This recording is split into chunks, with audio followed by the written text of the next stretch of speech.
How y'all doing, family? This is Chris Rod with Media TV, and I'm gonna be breaking this news to you. It said Ronald Gasser found guilty of manslaughter in Joe McKnight shooting death. So it was a white man cut off a black man. Joe McKnight, who died, was a former NFL running back. And Ronald Gasser, he's a white man, and I'll get into the story.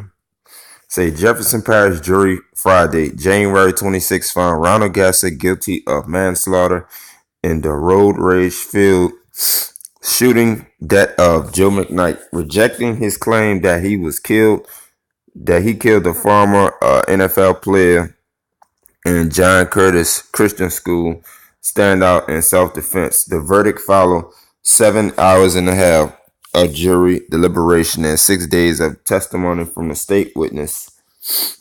Gasser, 56, had admitted to shooting McKnight, 28, who was standing at the open passenger side window of Gasser's car at the intersection of Birmingham Highway and Holmes Boulevard in Tarrytown on December 1st, 2016. That's in New Orleans, y'all.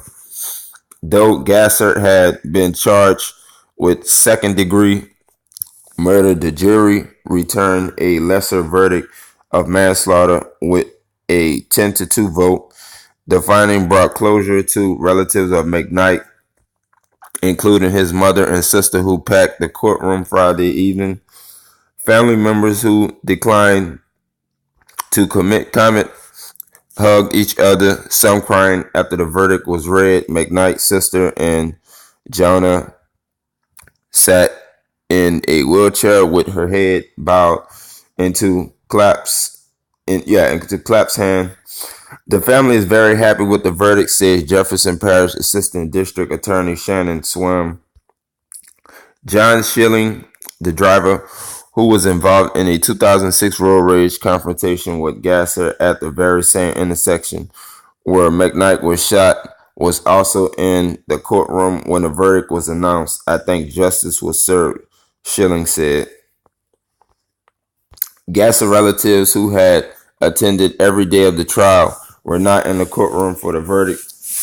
Gasser himself had little reaction when 24th Judicial District Court Judge Ellen Kavak's clerk read the verdict. The jury of 8 women and 4 men did not look at Gasser when they entered the room. Gasser defense attorney Matthew Gortz said they were extremely disappointed and are looking to appeal the case. State's reliance on a decade-old incident influenced the jury, Gortz said, referring to the introduction of evidence from Gasser's encounter with Schilling. Though he did not take the witness stand in his own defense, jurors heard from Gasser in the more than 13 hours of videotape interviews he gave to Jefferson Parish Sheriff Office investigators on the night of the shooting and the days that followed. Gasser told detectives he opened fire from the driver's seat of his car because he was terrified and in fear for his life when McKnight made an aggressive movement. Yeah, right. These white people always talking about that same fucking shit, and this motherfucker gonna try to use the same shit as the police say.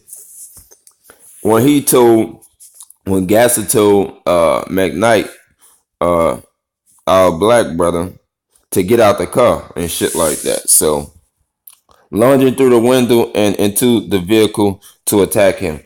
The Jefferson Parish Sheriff Office took heavy criticism in the days after the shooting from many in the community who was outraged that the department did not immediately arrest Gasser, who is white, in the killing of McKnight, who is black. Yeah, because after the shit happened, the Jefferson police sheriff, they took him down to the station, and Gasser gave his comments and stuff like that on what happened, with him and McKnight, Joe McKnight. And then after that, he gave his statement and stuff. and they let the motherfucker go. After you didn't just fucking kill somebody, they let the motherfucker go. But when you white, what I'm saying, everything's right. You got, free pass on a lot of shit and stuff like that. So the Jefferson Parish Sheriff's Office, they got heat. They got fire on their ass because a lot of people was blasting them in the community and stuff like that. So because of that, that racial, how white people get all kind of fucking extra shit they don't do and stuff like that. So they always get the benefit of the doubt, but us blacks, we don't never get the benefit of the doubt. So then Sheriff Noel Norman fiercely defended the decisions of his detectives. Waiting allowed detectives to lock in Gasser's statement and then find additional witnesses and evidence to move forward with an arrest. Swam and Assistant District Attorney Seth Shute praised the department handling of the case on Friday night. The work of investigators, the forensics and ballistic testing, and careful measurements of Gasser and his vehicle. The science all helped discredit the claim of self-defense. They said, "We wouldn't be here if not for them. This is a fact," Swam said. During closing arguments, Gortz told jurors Louisiana's stand your ground and Castle law allowed Gasser to use deadly force if he believed his life to be in danger. These laws allow the use of such force for protection of oneself or property or castle, which extends to the car. It doesn't require the person to retreat from a perceived threat in order for the killing to be deemed justified. Jurors were told, if I'm sitting in my car or I'm sitting in my house, I have every right to defend myself, Gord said. You have no duty to retreat. You don't have to call 911. You don't have to leave. Gord scuffled at the prosecution notion that Gasser was responding to the challenge. This case is about choice, he said on December 1st, 2016. Mr. McKnight had a lot of choices, but Swam and Shute told jurors Gasser was the aggressor in the encounter, a hot-headed motorist who felt challenged by McKnight's hostile driving. Gasser was a full participant in 5-mile tit-for-tat mutual road rage chase that ended when he unlawfully shot McKnight at the intersection, they said.